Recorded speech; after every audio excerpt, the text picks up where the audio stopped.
네, 안녕하세요. 잘 지내셨죠? 자, 오늘도 수업을 해 보도록 하겠습니다. 아, 오늘은 아, 창의성 리더십에 대하여 살펴보도록 하겠습니다. 창의성 리더십.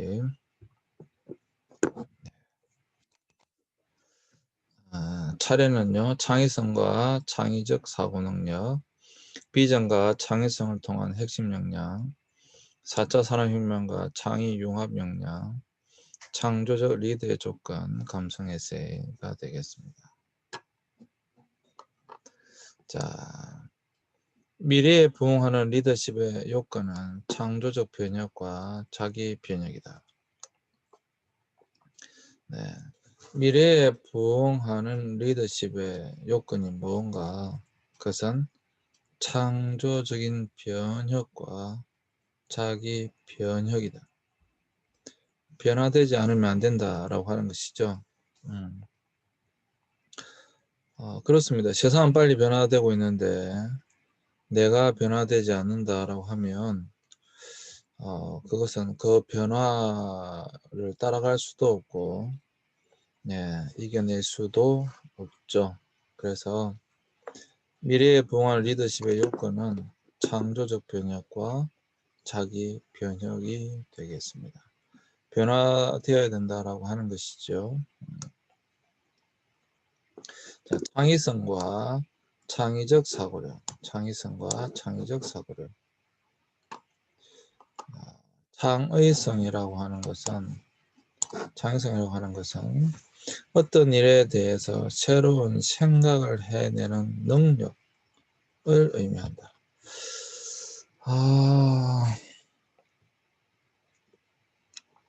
사실 저는 여러분들에게 좀 강조하고 싶은데요.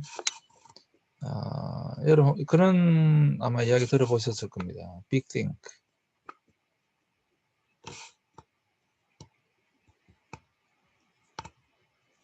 Big Think. 크게 생각하라는 거죠. 크게 생각해라. 근데 크게 생각해라 라고 하는 것인데, 크게 생각하라고 아무리 이야기를 해도 여러분, 크게 생각할 수 없는 사람은 크게 생각할 수가 없어요. 자, 크게 생각해봐라. 지금부터 최대한 할 수 있는데 크게 생각해봐라 라고 아무리 이야기를 해줘도 그 사람의 수준이 그것을 크게 생각할 수 없는 사람이라고 한다면 크게 생각할 수가 없습니다. 그래서 감히 이렇게 말씀드리고 싶어요. 그 사람이 생각하는 수준이 그 사람의 수준이다.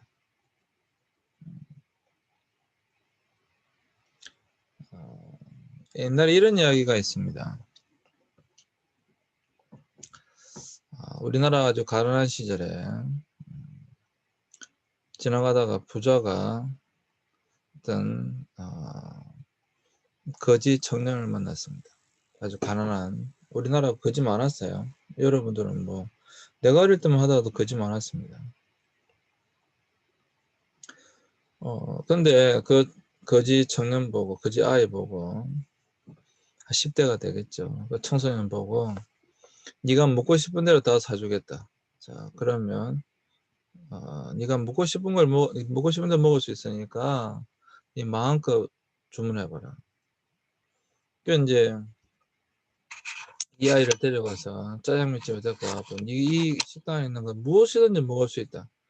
자, 무엇이든지 시켜줄 테니까 주문해봐라 라고 이야기를 했습니다.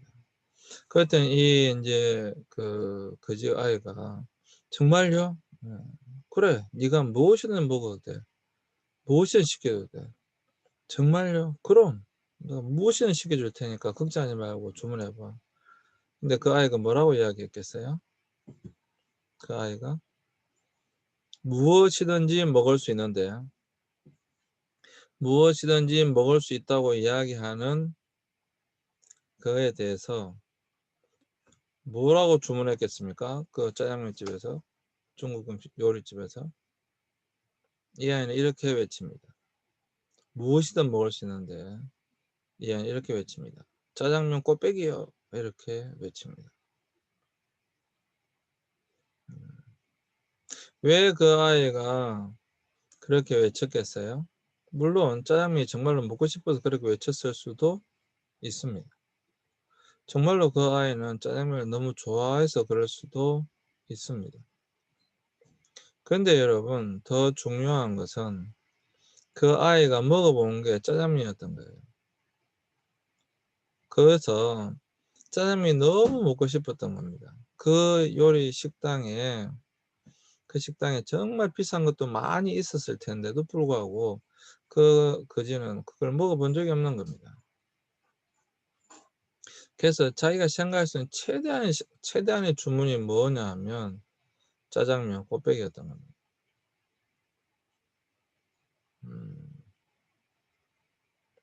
그래서 정말 그렇게 생각합니다. 그 사람이 생각할 수 있는 수준이 그 사람이다. 그 사람의 수준이다. 얼마만큼 크게 생각할 수 있느냐가 그 사람의 모습인 거죠. 그래서 여러분, 굉장히 중요한 것입니다. 어떤 일에 대해서 새로운 생각을 해낼 수 있는 능력, 어떤 일에 대해서 새로운 생각을 해내는 능력, 그게 바로 창의성입니다. 또한 창의적인 아이디어를 가지고 있다고 해도 그 다음 중요한 것은 그것이 무엇인가? 그것을 바로 실천에 옮기는 것입니다. 창의적인 아이디어를 가지고 있고 그 다음 중요한 것이 무엇인가 하면 그것을 바로 실천에 옮길 수 있는 능력. 결국엔 그것이 그 사람을 만들어 간다라고 하는 것이고요. 그 사람의 능력이 되겠습니다. 이거는 정말 중요한 것이니까 여러분들 꼭 좀 기억해 주시길 부탁합니다. 여러분이 누구인가를 알고 싶으면 여러분들이 무슨 생각을 하고 있는가, 그 어디까지 생각할 수 있는가를 생각해 보면 여러분들이 누구인가가 나옵니다. 그래서 창의성은 고대 플라톤에서 시작하여 존 뒤에 이르기까지 인간의 중요한 영역으로 취급되어 왔다. 인간의 중요한 영역. 사실 플라톤 그리고 아리스토텔레스 뭐 이런 사람들은 인간이 무엇인가, 플라톤과 아리스토텔레스는 실제로 이렇게 이야기했어요. 인간의 정의를 인간은 로고스다라고 이야기하면서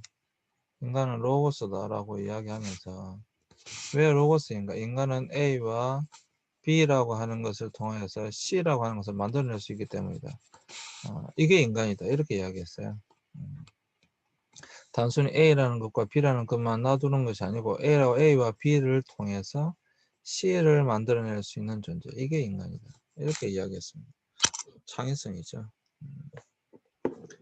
그래서 과연 인간이 얼마만큼 창의적인가를 이제 질문하고 있는 것입니다. 창의성이 학문적 영역으로 들어오게 된 것은 조이 길포드가 창의성의 중요성과 경험적 연구의 필요성을 역설한 것을 계기로 연구가 진행되었고 요즘은 창의성이 사회의 트렌드가 되고 있다. 그렇죠. 점점 더 앞으로 창의성이 중요하게 될 겁니다. 새로운 것을 만들어내는 창의성이 점점 더 중요하게 될 겁니다. 창의성의 의미는 무엇일까? 국어사전에는 이렇게 되어 있는 거죠. 국어사전에는 새롭고 남다른 것을 생각해내는 성질이라고 정의하고 있습니다. 길포드는 새롭고 신기한 것을 만드는 힘이라고 이야기했고요. 토렌스는 새롭고 독특한 아이디어로 새로운 시각으로 문제를 보는 것이라고 했습니다.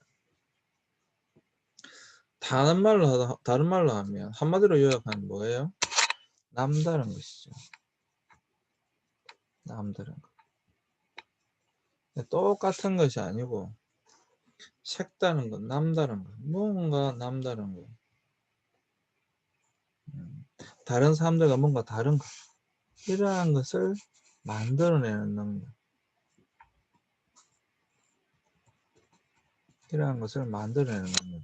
이게 무엇인가? 창의성이다. 라고 하는 것이죠.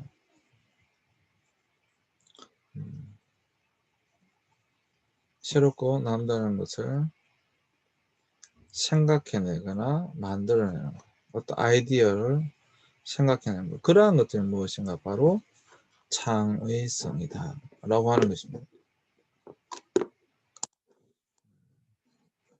여러분들은 어떤 남다른 것을 생각하고 있는지 그것도 한번 생각해 보시길 바랍니다. 리더가 되기 위해서는 점점 더 이런 창의성이 굉장히 중요한 시대가 되어지고 있습니다. 사실 뭐 삼성 이건희 회장도 계속 그런 것을 강조했다고 그러잖아요. 창의적 사고 능력, 새로운 것을 만들어내야 된다. 모든 거 다 바꿔라. 뭐 그런 거잖아요. 창의성 구성 요소를 본다면 길포드가 주장한 창의성의 구성 요소로는 첫 번째 유창성, 두 번째 융통성, 세 번째 정교성, 네 번째 독창성입니다. 뭔가 유창하다. 그 다음에 융통성이 있어야 된다. 아주 그리고 정교해야 된다. 그리고 독창적이어야 된다.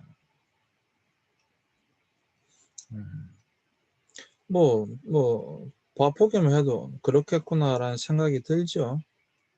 그렇죠. 예. 이런 것들이 바로 창의성의 구성 요소다라고 하는 것입니다.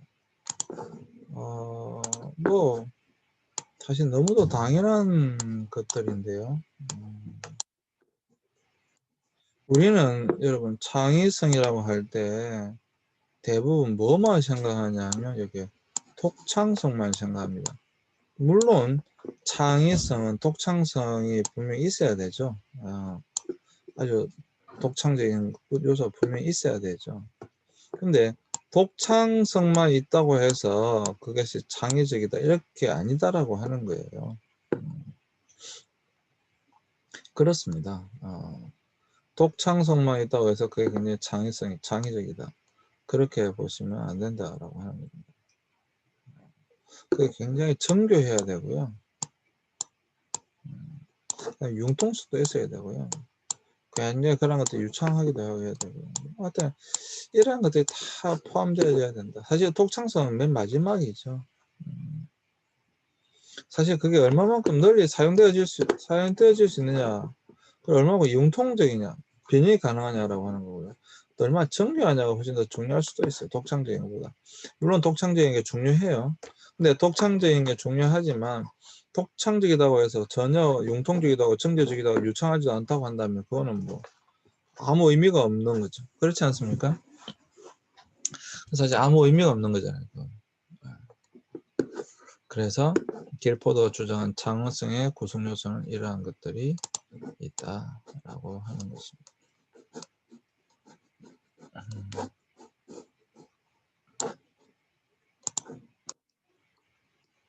창의적 사고 기법으로는 브레인스토밍이 있고요. 강제 연결법이 있고요.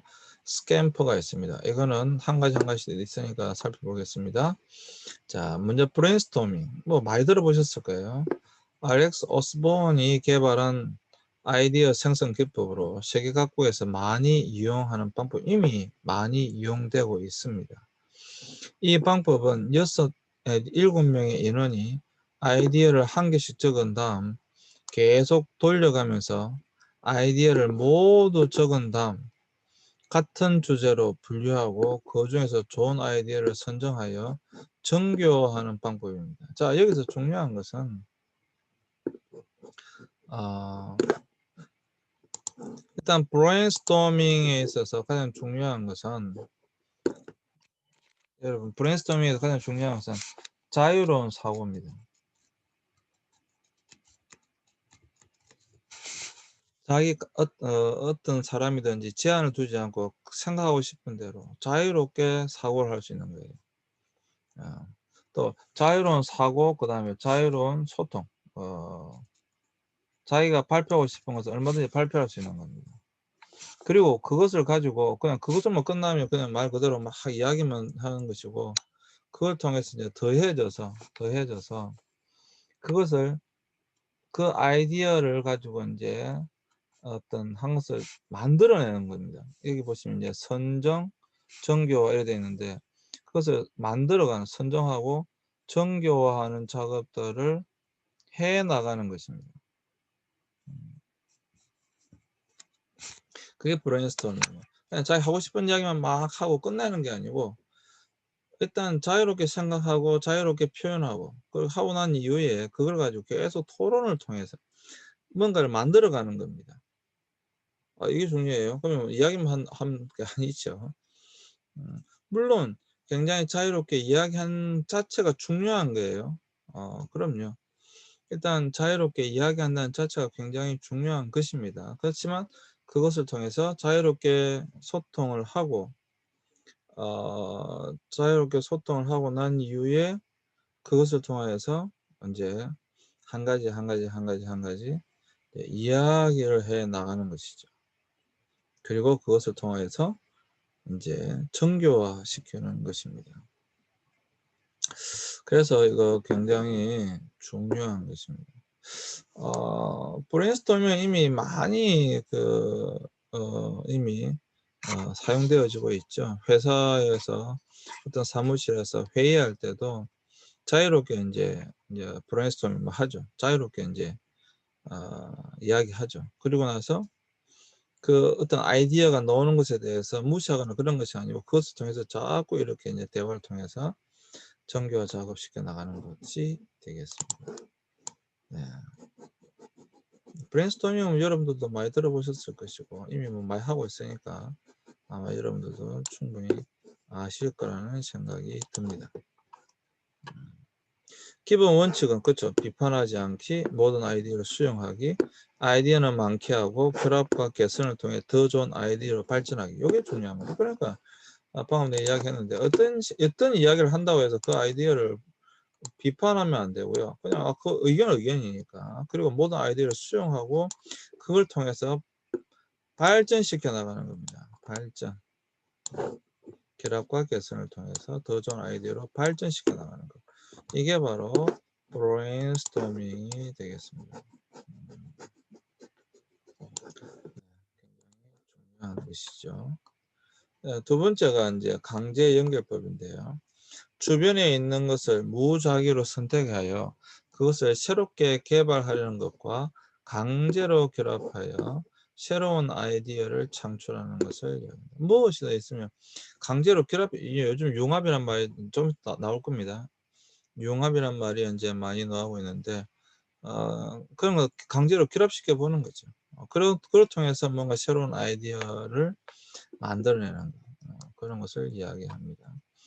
스캠퍼가 뭐냐 하면 substitute, 그 다음에 combine, 그 다음에 adapt, 그 다음에 modify, magnify, minify, 그 다음에 put to another use, 그 다음에 eliminate, 그 다음에 reverse, rearrange의 첫 글자를 따서 만든 단어가 스캠퍼입니다. 대체하고 결합하고 적용하고 변경하고 확대하고 축소하고 다른 용도로 사용하고 제거하고 바꾸어서 그것을 통해서 다 그렇게 해보는 거예요. 대체해보고 결합해보고 적용해보고 바꿔보고 축소시켜보고 다른 용도 만들어보고 제거시켜보고 또 다시 해보고, 이러한 것들을 통하여서 새로운 것을 만들어내는 거, 그걸 스캠퍼라고 합니다.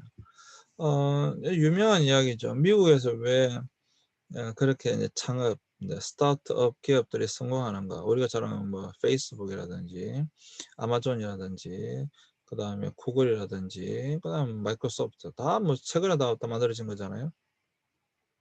그러한 것들이 어떻게 세계적인 기업이 될 수 있는가. 그것은 미국의 게라지에서 나온다, 이런 거죠. 차고. 왜? 미국의 차고에서는 뚝딱거려서 그것을 만드는 그러한 작업들이 많이 있기 때문에 거기서 모든 것이 나온다, 이런 이야기가 있습니다. 그러니까 그게 다 스캠프죠. 대체해보고 결합시켜보고 적용시켜보고 변경이나 확대나 축소시켜보고 다른 용도로 사용해보기도 하고 제거해보기도 하고 다시 리버스 역전시켜보기도 하고 이런 아주 자유롭게 이런 일을 할 수 있다라고 하는 것이죠. 거기서 이제 창의성이 나온다라고 하는 거죠. 자, 비전과 창의성을 통한 핵심 역량. 자, 비전과 창의성. 비전, 조직이 달성해야 할 미래나 계획, 전망, 바람직한 모습을 의미한다. 자, 비전이 없으면 아무것도 할 수가 없습니다. 비전은 말 그대로 자 보세요. 비전이에요. 다른 말로 하면 본다는 것입니다. 본다. 텔리비전. 그죠? 멀리 있는 걸 본다라는 거죠. 비전, 본다는 것입니다. 그러니까 조직이 달성해야 할 미래나 계획, 전망, 바람직한 모습을 본다라고 하는 것이에요. 본다. 여러분, 보아야지만이 그게 목표가 되는 것이고 어느 만큼 오는 걸 알 수가 있는 것이지요. 그러니까 먼저 이 보는 이것이 굉장히 중요하다라고 하는 것입니다. 이것을 보아야 한다라고 하는 것이죠. 그게 바로 비전이 되겠습니다. 비전. 그래서 여러분들이 가져야 할 가장 중요한 것이 무엇인가? 사실 비전입니다. 저는 굉장히 비전을 강조하는 사람입니다. 비전. 그 다음에 창의성입니다. 그 비전이 있다고 한다면 그 비전을 이루어내기 위해서 이제 전에 없던 무엇인가를 새롭게 만들어내는 것입니다. 사람이 비전이 있어야 돼요. 뭔가 보는 게 있어야 되고요. 그 본 것을 만들어낼 수 있는 창의성이 있어야 한다. 그래서 이 비전과 창의성은 너무도 중요한 것이다 라고 하는 것입니다.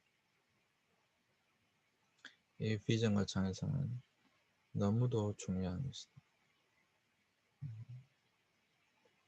너무도 중요한 것입니다. 이 비전과 창의성. 예전에 사실 비전만 있었으면 됐어요. 지도자는. 지도뿐만 아니라 사람들은 비전만 있었으면 됐습니다. 사실 비전이 없는 사람도 많았지만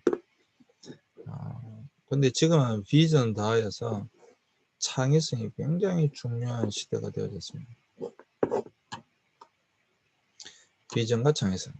창의성은 현대와 미래 사회를 살아갈 사람들 모두에게 요구되는 능력으로 적은 수의 천재에게만 선별적으로 나타나는 것이 아니고 누구나 가지고 있는 보편적인 능력으로 교육과 훈련으로 개발될 수 있다. 우리는 창의적인 사람 이러면 굉장히 적은 수의 천재에게만 나타난다라고 생각하기가 쉬운데 그렇지 않다라고 하는 거예요.